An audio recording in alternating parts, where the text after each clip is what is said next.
La marche du Tchad vers sa refondation ne laisse personne de côté. Chaque voix est à écouter et considérer. Ce serment, appelé inclusivité pour l'artisan du processus de la réconciliation nationale au Tchad, général Mohamed Idriss Déby Itnou, est une œuvre quotidienne dont l'évidence est mesurée par professeur Facho Balam, l'un des responsables de la plateforme de la diaspora tchadienne. Cet ancien ministre et opposant a trouvé l'occasion indiquée pour étaler au président du Conseil militaire de transition, président de la République, chef de l'État, général Mohamed Idriss Déby Itnou, la lecture que fait son organisation s'agissant du dialogue national inclusif et souverain, non sans avoir plaidé pour la représentativité de son organisation. Le but, c'est de savoir, en tant que diaspora, quelle est notre vision et notre participation au dialogue.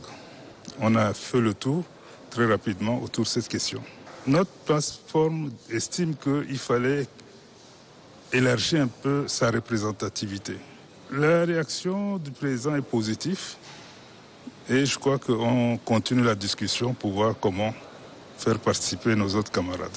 Nous souhaitons qu'il y ait un plus grand rassemblement de tous les Tchadiens et qu'on aille vraiment vers la paix. Un grand rendez-vous avec l'histoire, c'est ce que pense également le parti Un Nouveau Jour que dirige Dr Nasra Dimansgar. L'homme politique est venu faire part au président de la République de sa vision de la chose, mais aussi ses appréhensions afin que ces assises soient un succès total. Et nous nous sommes dit, il est important en tant que parti Un Nouveau Jour de venir livrer notre message au chef de l'État. Parce que par plusieurs fois, il a dit que les Tchadiens doivent savoir qu'ils ont un compte à rendre à Dieu. Ça, c'est important. Et nous sommes venus lui dire que nous avons entendu ce message et que, comme lui-même l'a dit, en tant que garant des résolutions qui seront prises lors de ce dialogue-là, nous lui demandons de peser de tout son poids pour que ces résolutions-là soient donc applicables. Et également, il y a eu d'autres revendications parce que nous sommes dans des regroupements avec les autres. Et il nous a rassuré qu'il nous a entendus et qu'il prend l'engagement de veiller à ce que tout se passe bien dans l'intérêt du Tchad. Pour ce dialogue national inclusif et souverain, même le plus dur y trouve un intérêt évident. Dr Alamine Addoudou et Abdussalam Ali Seïd, qui étaient au devant de la marche du 14 mai dernier à N'Djamena, sont venus féliciter le chef de l'État, général Mohamed Idriss Déby Itnou, pour l'importante étape franchie à travers la signature de l'accord de paix de Doha avec les politico-militaires.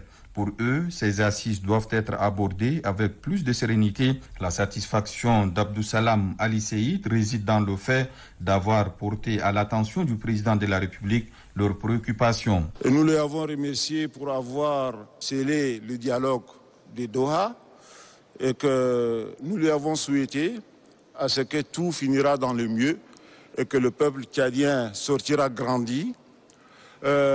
Sortira avec une refondation de la République. Et dans ces réponses, nous avons senti qu'il est animé d'une volonté de vouloir concrétiser tous ses rêves, le rêve des Tchadiens. Éviter les sujets stériles et chercher l'intérêt commun, c'est ce que recommande Dr Alamine Addoudou à tous les participants de ce dialogue qui doit surtout permettre de dégager une position commune s'agissant de l'avenir du pays.